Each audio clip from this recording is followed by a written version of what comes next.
자, 부동산 시장에 대출 규제가 계속 되고 있는데 이 대출 규제가 이상한 곳으로 불똥이 튈 수 있습니다. 자, 어디로 튈 수 있냐면 전세가 줄어들고 월세가 더 많이 늘어날 수 있어요. 자, 그리고 월세가 많이 늘어나면 그 다음에 좋은 사람은 누구냐면 임대인도 임대인이지만 이보다 훨씬 더 좋아하는 사람이 있습니다. 누군지 아십니까?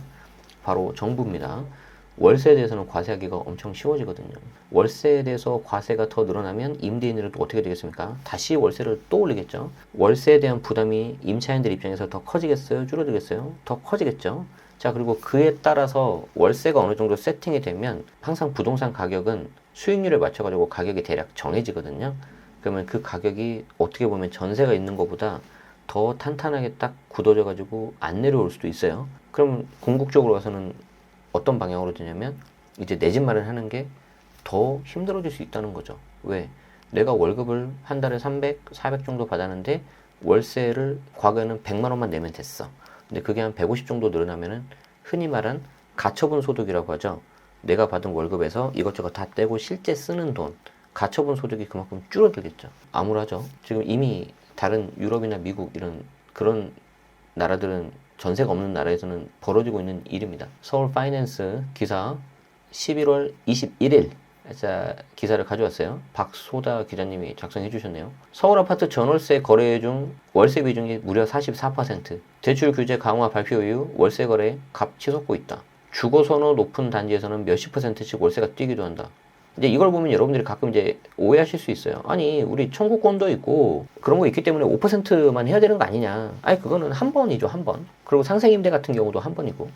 그래서 불안정한 집값에 보증금 뗄 걱정 심리도 올라서 그러는데 요즘에는 임대인뿐만 아니라 임차인들 입장에서도 그냥 차라리 반전세나 월세 하시죠.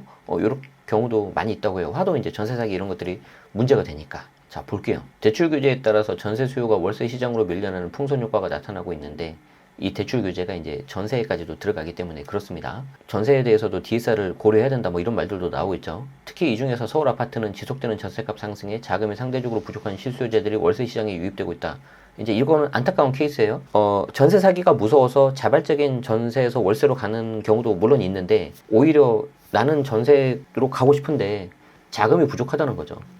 이제 굉장히 좀 안타까운 케이스죠. 그래서 공급 부족으로 인한 월세 시장 불안이 가중되고 있다. 그러면 이제 전세에 대한 수요가 줄어들고 공급도 줄어들고 그럼 이제 월세 쪽으로 몰리잖아요. 그러면 이제 여기서 제가 방금 말한 것 중에서 전세는 왜 갑자기 공급이 줄어드나요? 자, 전세 공급은 누가 해요? 자, 전세 공급은 누가 할까? 국가에서 하나요? 다주택자가 하나요? 얘가 한 8대 2 정도죠? 얘가 한 20%, 얘가 한 80%. 그럼 왜 다주택자가 이렇게 많이 하나요? 예를 들어서 올파포를 가정을 하자. 내가 주택이 1주택이 있는데 여기에서는 거주를 하고 만약에 내가 하나가 더 있는데 이거는 이제 거주를 못 하잖아요. 그럼 이제 전세나 월세를 놔야 되겠죠. 그러면 기본적으로 내가 이런 행위를 하려면 다주택이 돼야 되잖아요. 그렇죠? 근데 다주택자들이 지금 이걸 하기 너무 힘든 게 뭐냐면은 가장 첫 번째가 세금이 있죠. 내가 여기에서 하나를 더 사는 순간 얘가 갑자기 8% 나와버려요. 아니면 12%. 이제 물론 이건 3주택, 4주택 이런 경우에 나오는데 자, 그리고 또 뭐가 있어요? 특히 세금 중에서 이제 보유세가 있겠죠. 그리고 가장 결정적인 게 뭐예요? 대출이죠. 내가 주택이 많으면 어차피 대출이 안 되거든. 그래서 이제 이런 요소들이 좀 복합적으로 작용을 하기 때문에 전세 공급 부족, 여기 이제 전세 공급 부족 이렇게 나오는 거예요. 그래서 임대인들도 못 하겠고 임차인들도 아유 나도 그냥 전세 말고 그냥 월세를 할게요. 이게 좀 이해관계가 맞아 떨어져 버리는 거죠. 그래서 이제 자금 있는 임대인들은 이거를 기존에 있었던 전세를 월세로 바꿔버립니다. 그런데 자금력이 안 되는 사람들은 이제 어쩔 수 없이 울며 겨자 먹기로 계속 전세를 주거나 아니면 그냥 그거 던지는 거예요. 파는 거예요. 그럼 뭐부터 팔겠어요? 내가 갖고 있는 물건 중에서. 내가 갖고 있는 물건 중에서 거주하는 거는 일단 가지고 있어야 되고 나머지 뭐 2번, 3번 이렇게 몇 개 있었는데 이 중에서 안 좋은 것부터 던지겠죠. 그래서 지금 시장이 안 좋아지는 거예요. 특히 수도권 외곽 그리고 지방 같은 경우에는 더 안 좋아지는 거죠. 주택 전세와 월세 등 임대료의 상승은 매매 가격 상승과 무관치 않다. 그렇죠. 가격이 올라가는데 같이 따라가는 거죠. 그래서 가격 상승폭은 4.43%로 매매 가격 상승폭 1.84보다 2배 이상 컸다. 전세 가격 상승폭이. 갑자기 한숨만 나오네요. 그죠? 이는 집값 상승에 대한 피로감에 시장이 주택 매매에 대해 관망 추세로 돌아섰고 내가 일단 잠깐 못 사겠어. 좀 아닌 것 같아. 그럼 잠깐 임차로 있어야 되잖아요. 그럼 임차로 있을 때 내가 이왕이면 월세보다는 전세가 좀 유리하겠죠. 돌려받는 돈이니까. 맞죠? 그렇기 때문에 전세에 대한 수요가 올라가겠죠. 그러니까 매매 가격 오르는 것보다 전세를 원하는 사람들이 또 한편에서는 많아지니까 이쪽으로 더 오른다는 거죠. 그런데 다 그런다는 건 아니에요, 지금. 그죠? 전세는 임차인에게는 월세 등 주거비 절감, 임대인에게는 다른 주택 구입을 위한 종잣돈 역할을 해서 과거부터 선호되는 제도였는데, 이제 여기서부터가 중요하죠. 최근 서울을 중심으로 오히려 전세의 월세화가 빠르게 확산되고 있다. 자, KB부동산 월간주택 통계를 봅시다. 서울 아파트 전월세 거래에서 월세가 차지하는 비중이 8월 35.9%에서 이달 13일 기준 11일이죠. 44%까지 이제 올라가는 거죠. 아마 이거는 이제 더 올라갈 것 같아요. 전문가들은 월세 상승의 주요 원인으로 먼저 대출 규제 등의 강화를 지목했다. 시중은행이 일제히 전세 대출 금리를 인상하기 때문에 자금 마련이 힘들어진 수요자가 많아졌고, 집주인의 갭 투자를 차단하는 목적으로 다주택자 주택담보대출과 조건부 전세, 조건부 전세를 뭔지 아시죠? 기존에 있었던 대출을 전세보증금으로 상환하는 경우에, 이제 그런 조건부인 경우에도 그냥 전세대출 안 해주겠다 이렇게 되는 거죠. 실제로 금융당국이 이 같은 가계대출 규제 강화 발표 이후에 은행들이 주담대 금리를 올린 8월 이후부터 월세가 뛰기도 했다. 올해 10월까지 서울 아파트 월세값은 평균 5.2%가 올랐는데 최근 3개월 동안 2.8% 또 상승했다.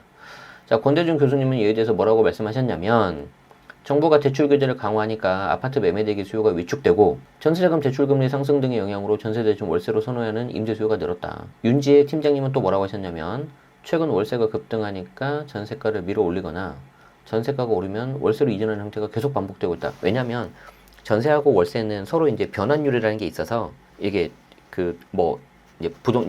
실무 가보시면은, 현장 가보시면은 단지마다 좀 다른데, 대략 보증금 1억에 얼마예요? 이런 식으로 환산을 해버려요. 뭐 1억에 뭐 35만 원이에요. 1억에 30만 원이에요. 40만 원이에요. 물론 여러분들이 만약에 주택임대 사업자거나 계약갱신 청구권을 해야 되거나 아니면 상생임대 주택 해야 되면 정확하게 하셔야 돼요. 대충 하시면 안 돼요. 거기 5% 넘어버리면 큰일 나거든요. 얼마 전에 저한테 오신 분도 5%인 줄 알고 했는데 깜빡 뭘 놓치셔가지고 3,500원인가 더 받았어. 근데 5% 넘어버렸어요. 그래서 상생이 안 돼. 그럼 이제 그로 인해서 비과세를 놓치는 게 한 몇 억은 되거든요. 조심해야 됩니다. 어쨌든 다시 돌아와서 전세가가 오르니까 그 오른 전세가를 바탕으로 또 월세 가격도 같이 올라가고, 이게 계속 반복되고 있다는 거죠. 매매 중심 대출 억제와 전세까지 관리하는 분위기로 가니까 가계부채를 계속 관리하는 방향으로 대출 규제가 이어질 것 같다. 특히 도심권, 주거 선호도가 높은 단지에서는 월세가 몇십 % 치솟는 현상도 있다. 자, 성동구 트리마지 봅시다. 자, 트리마지 어딘지 아시죠? 이제 가다 보면은 건물 이렇게 높게 있는 거, 서울숲 여기 그쪽에 전용 84. 올해 2월 보증금이 1억에 월세 750이었는데 이제 이런 곳은 이제 좀 보증금을 되게 낮게 하고 이제 월세를 좀 많이 올리는 거죠. 와, 그래도 어마어마하네요. 보증금 1억에 월세 750. 4월에는 월세가 1,000만 원으로 됐고, 물론 이제 좀 이거는 대표성은 가질 수는 없어. 좀 특수한 케이스예요. 좀 고급 주택이고 하니까. 그런데 이제 지난달에는 보증금까지 올라가서 3억에 월 1,100에 계약됐다. 자, 그러니까 2월 달은 1억에 750, 4월 달은 1억에 1,000, 10월 달은 3억에 1,100. 이거 너무한 거 아니야? 그러면 이제 저게 딱 가격이 찍혀버리니까 저걸 가격을 기준으로 해서 이제 집주인들이 나 이 정도는 받아야겠다 이렇게 해버리는 거죠. 음마 같은 경우에는 전용 84인 경우에 7월 보증금 5억에 월세 90, 그리고 보증금 같은 5억에 175. 마레프는 1억에 월세 300. 그러니까 월세 1억에 보증금 1억에 월세 300 받는 집은 어떤 집이냐면, 이제 집주인들이 자기 갖고 있는 현금 다 해서 기존에 있었던 전세자들 내주고 보증금 딱 이렇게 1억만 내주는 거예요. 그런데 저기까지 가는 과정이 좀 힘들지, 저게 한번 세팅이 되잖아요. 그럼 이제 임대인들 입장에서는 엄청 편합니다. 왜? 상대적으로 보증금 내주는 금액이 작으니까, 집값에 비해서 작으니까. 저게 그래도 한 20억 가까이 가는데, 그러면 저 1억 마련하는 게 어렵지 않죠. 그러니까 전세 사기 문제가 날 일이 별로 없어요. 근데 임차인 입장에서도 차라리 저게 내가 깔끔해 하시는 분들도 일부 계시는 거예요. 그런데 현재 월세가 360만 원, 20%가 올랐다. 반면 예금금리는 이번에 이제 낮아지겠죠. 이제 이런 거는 예금금리 엄청 빨리 내리죠, 은행에서. 그럼 이제 임대인 입장에서도, 야, 내가 어차피 여기 넣어놔봤자 안 되니까 차라리 보증금 내주고 전세를 반전세로 바꾸거나 반전세를 좀 더 보증금 낮춰서 월세 그냥 더 올리자, 이렇게 돼버리는 거죠. 현재 서울과 수도권의 전월세 전환율, 아까 제가 말씀드렸죠. 전월세 이게 바꿀 때 전환율이라는 게 있는데, 이게 4.6에서 5%. 와. 그러니까 시중은행의 현 정기 예금보다 더 높은 거죠. 그러면 이제 임대인 입장에서 생각을 해보세요. 저 3.5보다 3%나 3.5%인 예금 금리보다 전월세 전환율이 4.6에서 5.5%니까 좀 더 매력적이라는 거죠. 그런데 이제 문제는 뭐예요? 임차인들이 이제 월세 잘 내고 좀 깔끔하고 수요가 높은 곳으로 와야 되잖아요. 그러니까 이왕이면 좀 대단지, 좋은 곳, 학군지, 신축 이런 데를 이제 매수해서 이제 월세를 주는 거겠죠. 그리고 사실 사람들도 그런 데를 더 많이 선호하니까. 그래서 집주인 입장에서는 전세로 종잣돈을 받아서 이자 수익을 내는 것보다 월세를 받는 게 더 유리할 수 있다는 거죠. 아현동에 계시는 한 중개소장님은 기존 전세 계약이 끝나면 다시 전세를 놓지 않고 반전세나 월세로 바꾸면서 월세를 높이는 경우가 늘었다. 아마 이게 이제 더 많아질 것 같아요. 임대인 입장에서도 이런 더 높은 수익률을 받을 수 있다는 니즈도 있지만 임대인 입장에서도 어떤 게 있냐면 이 높은 전세금을 맞춰서 들어오는 임차인이 이제 없어요. 대출 규제 때문에. 그리고 이제 본인도 부담되는 거예요. 나중에 돌려줘야 되고. 예를 들어서 뭐 계약갱신 청구권 같은 경우에는 청구권 쓰고 나서 3개월 안에 통보해버리면 통보하면 3개월 안에 내줘야 되잖아. 야, 골치 아픈 거야. 전세금을 올려야 되는데 세입자들은 전세 대출을 받느니 차라리 월세를 내는 게 위험 부담이 더 적다고 판단하는 경우가 많다. 그래서 월세 강세 현상에 대해서 설명했다. 자, 그럼 우리 아까 다시 트리마제, 음마, 그리고 마레프 사례를 갑시다. 자, 트리마제 같은 경우에 전용 84에 보증금 1억에 월세 750인데 이제 3억에 월 1100, 100으로 계약을 했죠. 자, 그러면 이런 사람이 있다고 가정을 해볼까요? 자, 우리는 똘 일로 간다. 다 필요 없다. 부동산 세금이 너무 이게 많이 나오니까 똘 일로 가고 트리마제를 어떻게든 구했다. 근데 나는 다른 곳에서 임차로 있고 트리마제를 3억에 한 1000 정도로 해가지고 월세를 받는다. 그리고 본인은 월세 한 500짜리 사는 거예요. 자, 그럼 여기서 받은 1000만 원 플러스이고 월세 자기 마이너스 500 내니까 얼마가 남아요? 500이 남죠. 이거 굉장히 좋은 투자거든요. 가능하다면. 자, 그러면 이제 여기서 이제 월세 100만 원 받고 나는 월세 500 내니까 500이 나오니까 너무 해피하잖아. 맞죠? 자, 근데 뭐가 있어요? 세금이 붙죠. 무슨 세금이 붙어요? 바로 임대소득세가 붙습니다. 아니, 저는 집이 하나인데 한 채에 대해서는 임대소득세 비과세 아닙니까? 그렇지 않죠? 이걸 정부가 가만히 있겠습니까? 자, 그래서 제가 준비를 했어요. 저희 네이버 프리미엄 컨텐츠에 제가 다 골라놨어요. 임대 주셨는데 세금 많이 나왔다고요? 임대소득세 줄일 수 있는 4가지 절세법 알려드릴 건데 이제 우리가 이제 이걸 다 볼 수는 없고, 자, 주택임대소득 과세대상 판단 기준, 이걸 여러분들이 먼저 보셔야 되는데 부부합산 주택수로 갑니다. 이 경우에는 세대기준 주택수 가는 거 아니에요? 자, 부부합산 주택수로 갔을 때 내가 주택이 하나다. 그러면은 월세 간주임대로 비과세입니다. 비과세예요. 그런데 조건이 붙죠. 기준시가가 12억이 넘는 고가주택은 고가주택에 대해서는 월세 과세 들어갑니다. 아까 트리마제 들어가겠어, 안 들어가겠어? 들어가죠. 고가주택인데. 월세 1000만 원 다 들어가요, 이거. 자, 월세 1000만 원이니까 수익금액 1년이면 1억 2천이죠. 1억 2천이니까 이거는 2천만 원 훨씬 초과됐잖아요. 필요경비 50% 안 들어갑니다, 이거. 해봤자 뭐 한 20%나 들어갈까? 아니면 장부 해야 될 거예요, 이거. 그럼 여기 월세 다 내야 돼. 그럼 월세 소득 다 잡히죠. 그럼 내가 직장인이라면 내가 갖고 있는 연봉이 만약에 1억이다. 그럼 벌써 한 35% 정도 구간 들어가는데 그 35% 구간하고 얘가 같이 합산돼 버려요. 무조건 종합과세요. 2천만 원 초과되니까. 그리고 건보료도 조금 올라갈 거야. 소득 금액이 2천만 원 넘으면. 경비 빼고 난 소득 금액이. 내가 만약에 전업주보다 소득이 없다. 그러면 이거 곧바로 지역가입자 전환돼 버립니다. 자, 그럼 내가 피하려면 어떻게 해야 돼요? 전세를 놔야죠. 전세를 놔야 간주임들은 비과세가 되니까. 아직 고가주택은 비과세 안 들어가거든. 그럼 트리마제 저거를 내가 월세 받으려고 했는데 전세를 줬어. 그러면 당장 목돈은 들어오니까 좋을 수 있지만 나는 매달 월세 500 나가야 되잖아요. 이거 500 어떻게 낼 건데, 그러면 이거 나 500 어떻게 낼 건데. 그냥 받은 전세 보증금에서 원금 계속 까먹어야 되는 거죠. 큰일 나. 이건 좋은 투자가 아니야. 그럼 차라리 세금 내더라도 내가 월세 받는 게 훨씬 유리합니다. 그 다음, 부부합산 내가 2주택이다. 내가 하나는 마포에 있고 하나는 잠실에 있다. 잠실에 내가 마포에 내가 거주하고 잠실에서 월세를 받고 있다. 그럼 월세 과세되는 거죠. 똑같아요. 그러면 내가 이걸 피하려면 어떻게 해야 돼요? 마포에서 내가 거주하고 잠실을 월세를 주는 게 아니라 전세를 줘버려야 돼. 근데 재미없죠. 뭐 들어오는 게 있어야지. 세금만 나가는데. 그러니까 이 경우에도 차라리 저는 세금 내더라도 월세로 바꾸세요 라고 그냥 해버려요. 수익률이 나쁘지 않다면. 그럼 이렇게 가는 거예요. 3주택 이상은 방법 없어요. 월세 그리고 간주임대료, 보증금 3억 초과되는 간주임대료 전부 다 들어갑니다, 이거. 그리고 이때 보증금은 전세 보증금, 월세 보증금 다 들어가는 거예요. 가끔 월세 보증금을 빼시더라고. 그러시면 안 돼요. 자, 그러면 보세요. 일단 지금 분위기에서는 3주택까지 가지도 않아요. 취득세 8% 나오니까. 잘못하면 12% 나오고, 조정 대상 지역은. 그러니까 두 개 아니면 하나로 간단 말이에요. 하나로 가는 경우에는 내가 이제 실거주도 좀 포기하면서 월세 받는 케이스가 있고요. 그럼 고가주택 같은 경우는 세금 곧바로 들어가고요. 2주택이 가장 무난한 케이스인데 하나는 내가 실거주하고 하나는 전세를 받았어. 근데 어떻게 바뀐다고요? 하나는 내가 실거주하고 하나는 이제 전세가 아니라 반전세 아니면 월세로 바꾼다고요. 그럼 반전세도 이름만 반전세지 월세니까 과세되는 거죠. 좀 더 공격적이신 분들은 내가 2주택인데 나는 임차로 살고 2주택 전부 다 월세로 가버려요. 이것도 저는 나쁘지 않다고 봐요. 자, 그러면 어떤 식으로 됩니까? 세금 다 들어가죠. 이걸 제가 계산을 다 해봤어. 보통 12개 월세를 받잖아요. 월세를 이제 12개 받지 않습니까? 기분 좋죠? 5, 6, 7, 8, 9, 10. 자, 이게 월세를 12개 받잖아요. 요 하나가 세금입니다. 보통 그래요, 보통. 자, 그리고 또 하나가 뭐가 나가냐면 얘가 건보료입니다. 그래서 일단 기본적으로 한 2개 정도는 뺀다고 생각하시면 돼요. 그럼 나머지 10개 가지고 우리는 산다. 그래도 내가 2개를 빼고 나머지 10개 남으니까 월세가 유리하죠. 다만 고소득자는 어떻게 돼요? 2개에서 안 끝나. 한 3개, 많으면 한 4개 이렇게 가더라, 내가 보니까. 그래서 고소득자 같은 경우에는 3개에서 4개 정도 빠진다. 그럼 이 고소득자가 가만히 있을까? 가만히 없죠. 어떻게 해요? 다시 월세를 올립니다.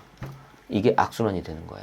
그럼 임차인 부담이 더 줄어들겠죠. 아니, 임차인 부담이 가처분 소득이 더 줄어들겠지. 그래서 부담이 굉장히 이제 커지는 거예요. 그러니까 결국 누구만 좋아요? 누구만 좋아? 이걸 다 지켜보고 있는 사람 누구야? 정부지 뭐. 왜? 세금도 올리기가 너무 좋은데 이거는 과세 포착되는 게 너무 편하거든. 돈 거래가 들어가기 때문에 알기가 쉽고요. 그리고 누가 가만히 안 있어? 임차인들이 절대 가만히 안 있죠. 월세 세액공제라도 받으려고. 물론 다 받지는 않지만 조건이 맞아야 되지만. 그래서 가만히 웃고 있을 거예요. 가만히 웃고 있을 거다. 그래서 앞으로 부동산 시장은 전세가 많이 줄고 월세가 늘어난다. 여기에 대해서는 전부 다 과세가 될 거다. 그러면 임대인들이 그걸 가만히 있지 않을 거다. 다시 상대적으로 약자인 임차인한테 전가를 한다.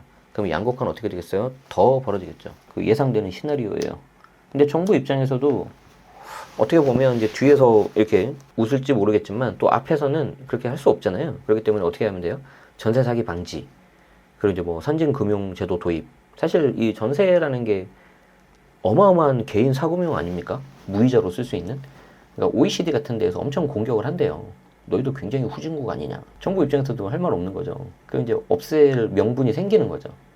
근데 이제 이걸 연착륙을 해야 되겠죠. 갑자기 없애면 이제 너무 사회적으로 혼란이 크고 굉장히 이게 오랫동안 이어져 온 그런 거가 있으니까 야금야금 이런 식으로 갈 겁니다. 그럼 이제 우리는 어떻게 대응을 해야 되냐? 빨리 저기에서 벗어나야 되겠죠. 이게 가장 밑에 있는 그냥 월세만 내고 나의 가처분 소득이 줄어드는 이 상황을 빨리 바꿔버려야 돼요. 그래서 내가 좀 안 좋은 주택이라도 차라리 내가 월세 내는 것보다 내가 주택담보대출 이자를 내겠다. 이런 식으로 가시는 게 더 나을 수도 있고, 아니면 나는 임차로 있지만 나의 월세를 내주는 또 다른 어떤 부동산을 구입을 해서 월세를 좀 이렇게 해야 되겠다. 이렇게 가셔도 괜찮을 것 같고, 어쨌든 가만히 계시면은 안 될 것 같습니다. 분위기가 안 좋나요? 네, 그래요. 그래서 여러분들한테 좀 더 유리한 걸로 가시고요. 저 같은 경우에는 기준은 저는 딱 하나예요. 내가 이거를 컨트롤할 수 있냐 없냐. 저는 그걸로 갔어요. 그래서 맨 처음에 제가 2014년에 10년 전에 그 집 마련했을 때도 그때는 이제 굉장히 이자가 쌌죠. 그때 2.6%인가 그랬었는데 어쨌든 저는 고정으로 했었어요. 그리고 그때는 거치 기간이 있었잖아요. 왜 고정으로 했냐면 고정으로 해놔야 내가 매달 나가는 그 금액이 딱 정해져 있잖아요. 그러니까 내가 이 정도는 이자를 낼 수 있겠다는 거죠. 그래서 이 정도는 내가 그냥 월세라고 생각하고 이자 내겠다. 그리고 이제 주변에서 다 뭐라 그랬냐면, 야, 그거 30년 만기인데 30년 동안 어떻게 다 갚으려고 그래. 30년 동안 우리 회사도 못 다니는데. 그런데, 지금은 이제 해봤으니까 잘 아는데, 그 당시에도 그냥 느낌이, 내가 이걸 왜 30년 동안 갚아야 되지? 그 생각은 좀 했었어요. 왜냐면 나중에 이거 팔면 어차피 이제 그 담보를 다 상환을 해야 내가 매수자한테 파는 거잖아요. 그래서 그때 가서 어떻게 잘 되겠지. 지금 당장은 내가 거주하는 공간이 필요하니까 해서 그냥 겁을 안 냈었던 것 같아요. 그러니까 결국 그것도 내가 컨트롤이 가능하다는 거죠. 내가 30년 동안 회사 다니는 거는 내가 컨트롤이 안 되는데 내가 그 집을 팔아서 내가 담보대출 갚는 거는 컨트롤이 가능하다는 거죠. 근데 결국 어떻게 되는 줄 알아요? 2년 되기 전에 그 집을 제가 전세를 줬는데 취득가가 3억 3,500, 전세가가 3억 5천이었어요. 그러니까 곧바로 2년도 안 돼서 대출 다 상환하고 이론상 이제 무한 수익이 되는 거죠. 그리고 지금 그 집 아직도 가지고 있습니다. 지금 한 8억, 9억 정도 하는 것 같아요. 그냥 놔두고 있어요. 그런데 이제 제가 이제 이거를 계속 전세를 놨는데, 이번에 이제 임차인분이 나가세요. 임차인분이 나가시면서, 일단 그 보증금 내드리고, 아직 이제 공실이거든요. 이제 공실 상태가 돼야 되는데, 인테리어를 지금 할 건데, 하도 오래돼가지고, 인테리어를 하고 나서 저도 어떻게 생각이 바뀌냐면, 팔까? 아니면 반지에서 줄까? 지금 이렇게 생각하고 있어요. 제가 할 수 있는 수준 내에서. 이제 어떤 분위기인지 아시겠죠? 아까운 거죠, 저도. 나만 다 세금 내야 되고 그러는데. 그래서 여러분들이 어떤 식으로 내가 하는 게 내가 컨트롤 가능하고 통제 가능한지 이걸 꼭 잘 생각해 보시면 좋겠습니다. 모든 스트레스의 근원은 내가 조정이 안 되는 거에서 와요. 저 사람은 왜 내 마음 같지 않을까? 원래 그런 거예요. 왜 그 사람이 내 말을 들어야 돼? 네, 그래서 그렇게 생각하시면 조금 더 마음이 편해질 수 있습니다. 제가 마지막에는 좀 제가 감히 좀 잔소리를 좀 했습니다. 죄송합니다. 그거는 돌아오시고, 여러분들이 관심 가져야 되는 거는 이거죠. 그래서 주택임대소득 과세대상 판단 기준 요거 잘 보셔야 되고요. 아까 제가 하나 좀 놓친 게 있어요. 죄송합니다. 임대사업자는요, 지자체에 등록하는 게 있고 세무서에 등록하는 게 있는데, 내가 만약에 과세 대상에 포함이 된다. 과세 대상에 포함이 되면 세무서에 등록하는 건 의무사항이에요. 세무서에 등록하는 의무사항인데 지자체 등록하는 거는 선택사항입니다. 제가 계속해서 말씀드리지만 지자체는 선택사항이기 때문에 이거는 정말 조심하셔야 돼요. 왜? 내가 지자체에 등록하는 순간 10년 의무 임대가 잡혀버려요. 그리고 잘못하면 뭐 과태료 내고 세제특 한 푼도 못 받을 수 있기 때문에 절대 지자체에 등록하는 게 꽃길이 아닙니다. 절대 저거 꽃길 아니고요. 정말 고된 길, 가시밭길이에요. 그렇기 때문에 잘 공부하시고 하셔야 되고 잘 모르시면 그냥 등록하지 마세요. 대신 세무서에는 하셔야 된다. 이 두 개를 반드시 구분하셔야 돼요. 아시겠죠? 어쨌든 오늘 긴 시간 함께 해주셔서 감사합니다. 도움 되셨다면 좋아요, 구독 부탁드리겠습니다. 자, 여기서 마치겠습니다. 고맙습니다.